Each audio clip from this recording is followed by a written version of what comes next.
Hello and welcome to the Paul Green Comedy PaulCast. This is for December 10th, 2024, episode 348. Oh man. We are on the final 20 episodes before my 365 episode goal. This is stand-up comedian, actor, and improviser, and dreamer Paul Green coming to you, sharing my thoughts and insights and my journey as I pursue my dreams in the hopes that you might pursue yours as well.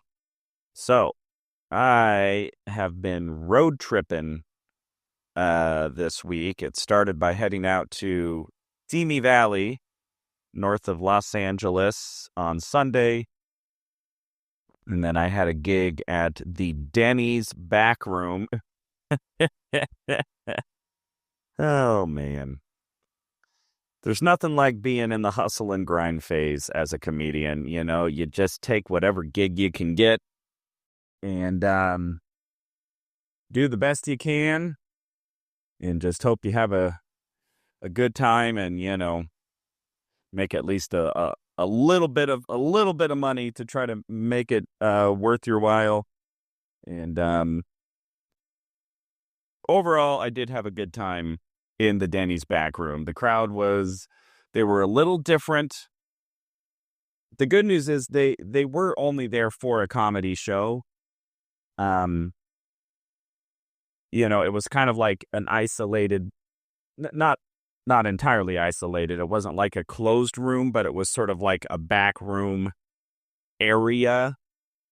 And everybody there in that back room came for the comedy show. So sometimes when you do a show at a restaurant or a bar or something like that, that isn't an actual traditional comedy venue, you run the risk of having people in the vicinity who actually, you know, just went to Denny's, just wanted a Grand Slam breakfast 24 hours a day and,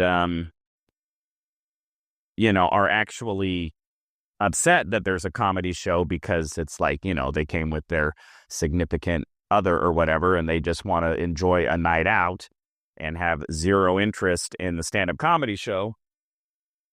And that can really make for some uncomfortable, you know, well, it could just make for a more difficult show, especially if the people who are not paying attention to the comedy show are like within the same vicinity as the people who came for the comedy show, because you'll have like tables of people just having all out conversations.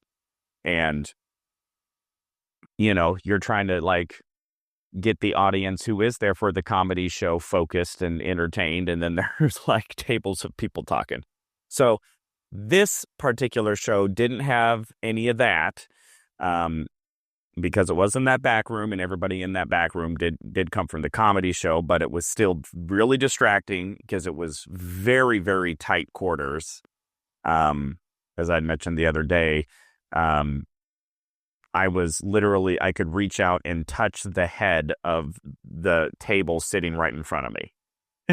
Like there was really no stage. It was just, let's just set up a mic and a speaker against sort of the back wall of this back room, which was packed, because it was not a very big room and it was actually pretty full. So anyway, fun times. So, the next, after that show, I drove straight to Las Vegas and stayed the night in Las Vegas at my good friend's house.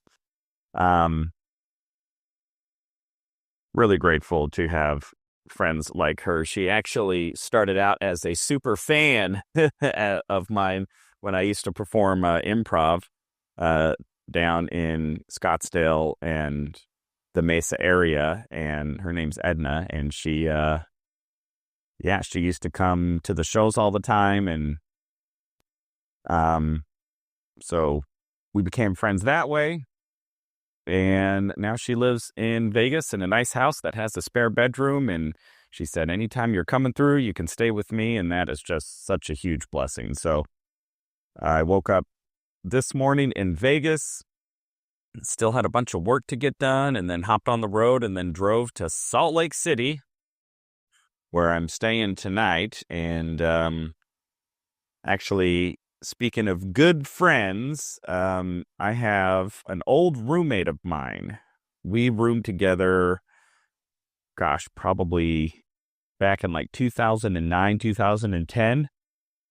Oh my gosh, was it that long ago? 15 years ago. Oh my gosh. How did I get so old? So, anyway, we were really tight when we were roommates. He's just a really, really great guy and was just a really good friend. He and I really got along really well. And we used to like play basketball all the time. We were both way into basketball, so that was super fun that we had that in common. So we would go play basketball usually once or twice a week, and just had very similar sense of humors, and we could just crack each other up, and it was super, super fun. So anyway, he ended up getting married a couple years after we had lived together, and married just an incredible woman, and they've been together now ever since. Last however long that would have been, 12, 13 years, and they are now living up near Salt Lake City, and I've seen him a couple of times over the past decade or so since he's been married. We've always stayed in touch, and I had an opportunity to go drop by his house, and he and I went and grabbed dinner, and it was just really, really great to see him. And it's just such a reminder to me of how significant really good, close, supportive friends are in this journey, and people who just have your back through whatever. And they don't want anything from you. They aren't leeches. They aren't toxic. You know what I mean? There isn't like any of that sort of energy. It's just, you see each other, and it's just lighthearted and safe and fun and supportive. And he's had a couple of really great things happen in his life, and I'm just so happy for him. And he was always a supporter of me, as I was pursuing comedy way back then. I actually remember the first time I ever actually tried to write stand-up comedy. So up until that time, I was an improviser. I had never written anything down. I had never written a joke or written a bit. Everything I had ever done was improvisational, was just made up on the spot. And I had developed that skill set and was doing pretty well as an improviser. But there was something in me that was like, what would it look like to actually write some comedy? And I remember writing down a couple of ideas, a couple of jokes, and I shared those jokes. They were kind of really rough jokes at the time with that buddy of mine, with that roommate of mine. And he wasn't impressed. And and I just remember yeah, I don't even know how to do this, and I don't even really want to do stand up. And it would be several years after that I even tried stand up for the first time. I actually tried stand up comedy. And you want to know what? If I'm remembering history correctly, which scientists has proven that human beings don't remember their own history with almost any degree of accuracy.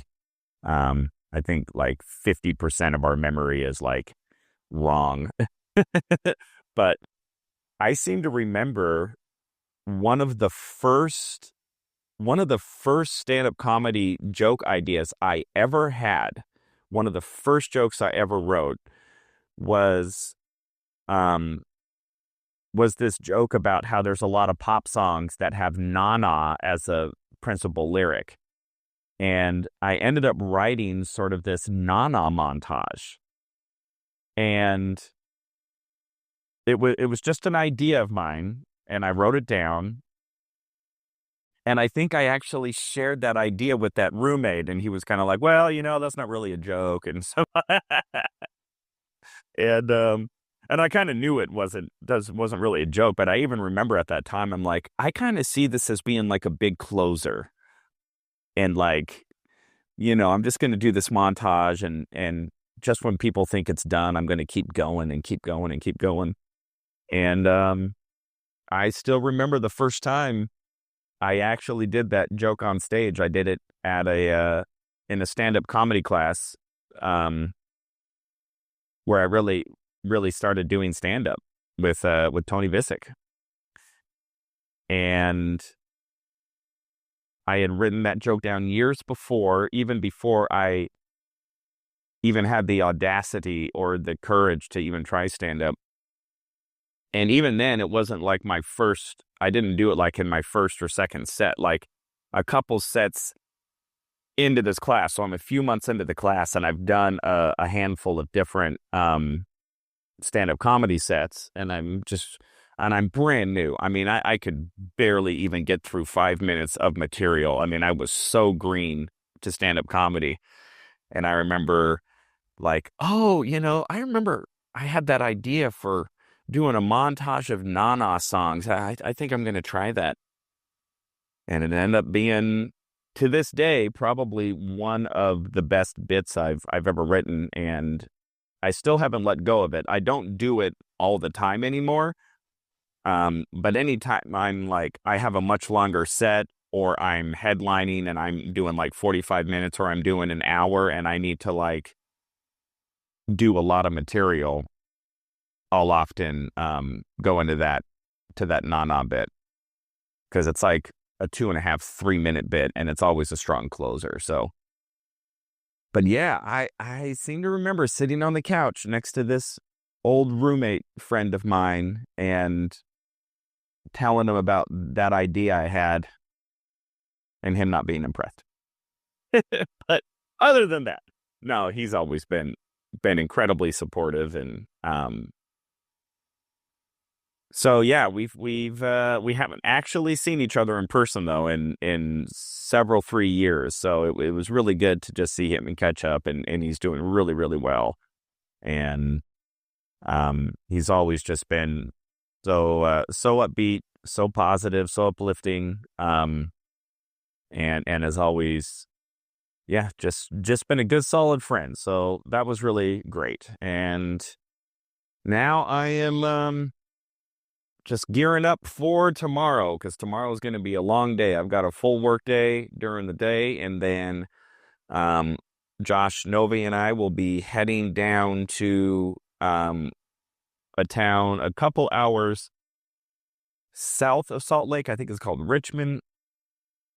And we have a corporate gig for the Midlife Crisis comedy show. And we'll be doing that show. And then right after the show, we're going to be packing up and just heading back down to Phoenix, Arizona, because I got to be back in Phoenix by 3 p.m. Thursday. And we're about 8 hours away. So, the goal is to try to get as close to Phoenix as we can Wednesday night, just drive until maybe it's starting to feel like we're getting too tired for it to be safe. And then we'll find somewhere to sleep for the night, and then head the rest of the way on Thursday and get back into town in time for my next private gig. So it's going to be a long couple of days, but as I have said before, and I'll say again, I just couldn't be more grateful that I'm in a position to be able to do these gigs, even small gigs that, I'm actually losing money on. But to me, it's just all an opportunity for experience and an opportunity to try my material, see how my material plays in a Denny's with an older crowd, You know, do, you know, can I get a smaller, more intimate crowd to still laugh with the material? There's always kind of this, um, I don't know, when you do material in a stand-up comedy club, it's almost like it's like you almost start on second base because, you're dealing with an audience that came to see comedy and they're in a good mood and they want to laugh. And, if the room is packed, there's a much higher probability that somebody's going to laugh, at your joke. And so,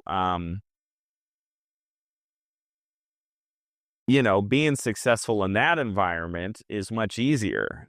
Again, it's like playing t-ball almost. But when you're in a different environment that isn't a exclusive stand-up comedy environment, and it's a much smaller crowd, and maybe they're all like older than you're used to, having, or there's some sort of homogenous demographic element that maybe isn't what you're naturally used to performing in front of, um and I really just try to challenge myself to say, you want to know what?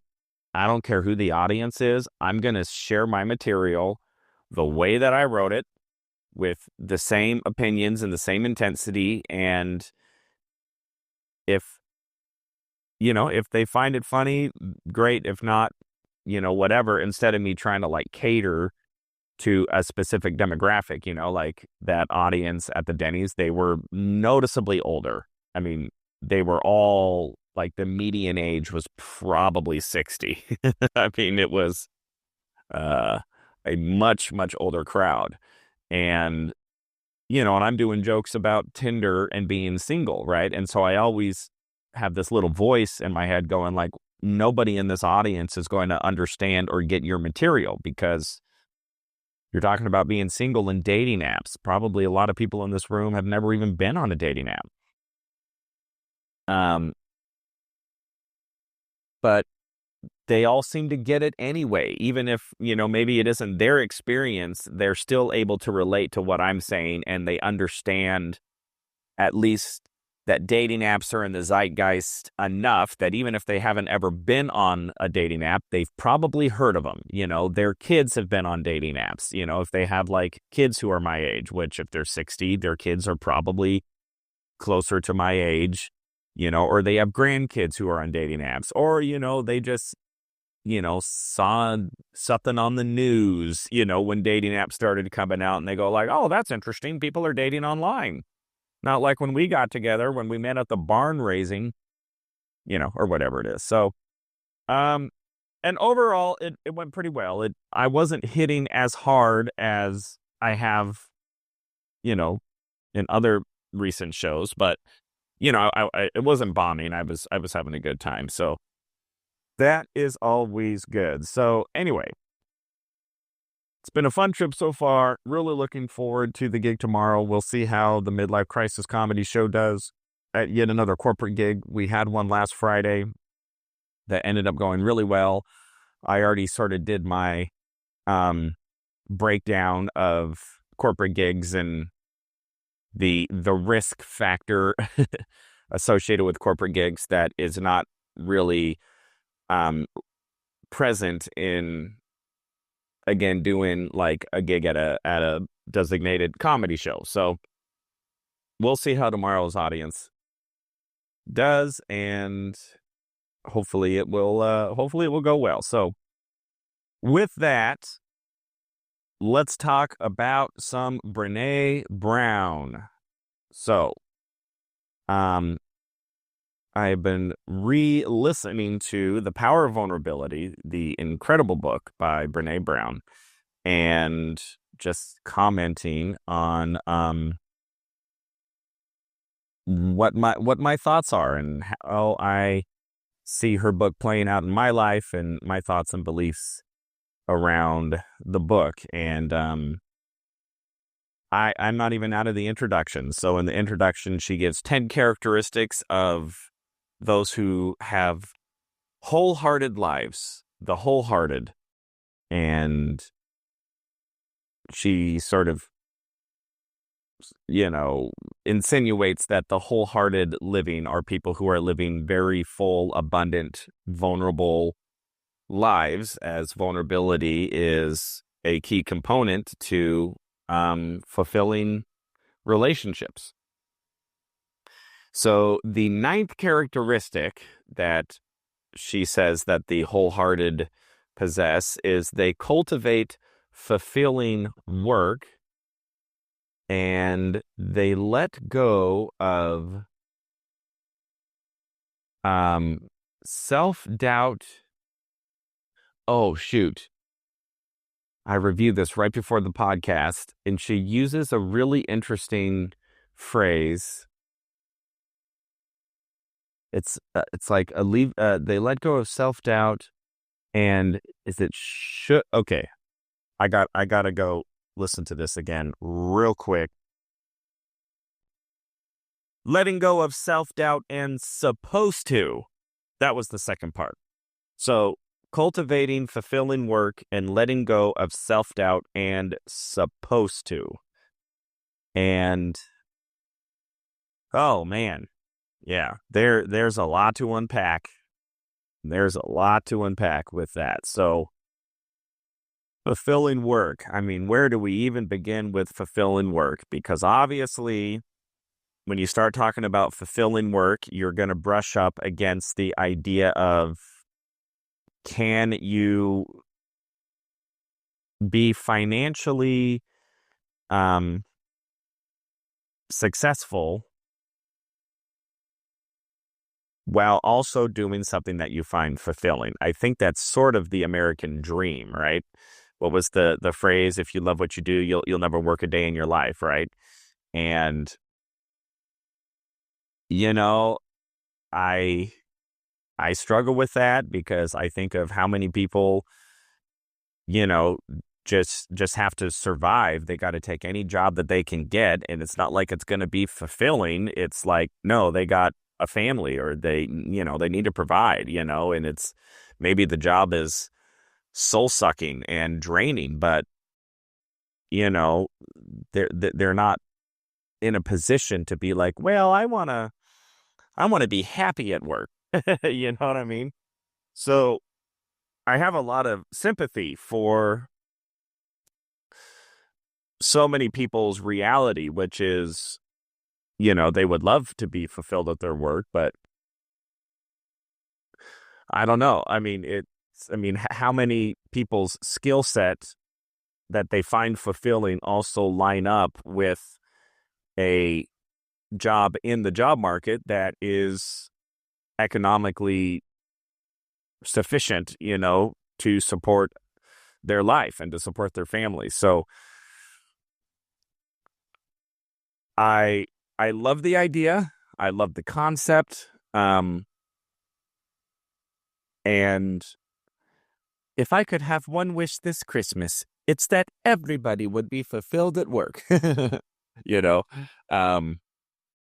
So I guess maybe the challenge then is, how can you either make a job that is not fulfilling? Is there a way for you to find ways to make it fulfilling, even if nothing more than just reminding yourself that, well, I'm not doing this because I particularly love being a garbage man, but I am doing it because I particularly love my family, and that's what I can find, fulfillment in.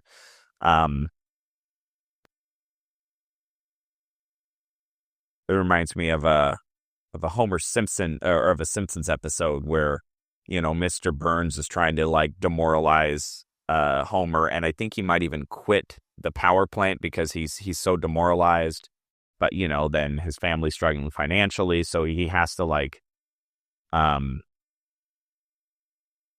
go back in and like totally grovel at Mr. Burns, and Mr. Burns, of course, the evil man, is just like eating up the fact that this other human being is just groveling at his feet. And so he takes him back, and then, just for the sheer morbid enjoyment of knowing that this that this human being is just completely at his beck and call and his mercy, And, Homer just hates it. He just feels so demoralized. But then at his little control panel, he's at that control panel in the power plant all day. He has a picture of Maggie and the words say, "Do it for her." Right. And it's just one of those little heartwarming Simpsons episode endings that I remember. So I'm all about finding fulfillment. And I've had to do that so much with the grind side of comedy, because it's not all glamour, my friends, as that if that shocks anybody. But there are times it's like, when I'm doing like a show at a Denny's or whatever that, I drove 6 hours for and, lost money on. I just have to remind myself, like, I'm doing this because it's not always all about me.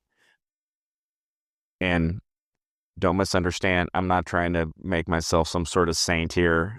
I'm plenty selfish. I have plenty of vain ambition and ego and, desire for wealth and fame for, non altruistic intentions for sure. But there is also another side of that where I go, it actually is not about me, and my comedy is my gift. And if I can show up to a Denny's on a Monday night in Simi Valley and make some elderly people laugh, for the 45 minutes that I was performing, then that to me is worth the sacrifice, So, cultivating fulfilling work. Um, I get why that would be a challenge for so many, and I understand that and I see that, and all I can say is do your best to find it and to find the fulfillment in whatever it is that you're doing. And in terms of the two things to let go, which is let go of self-doubt and, oh shoot, I forgot it already.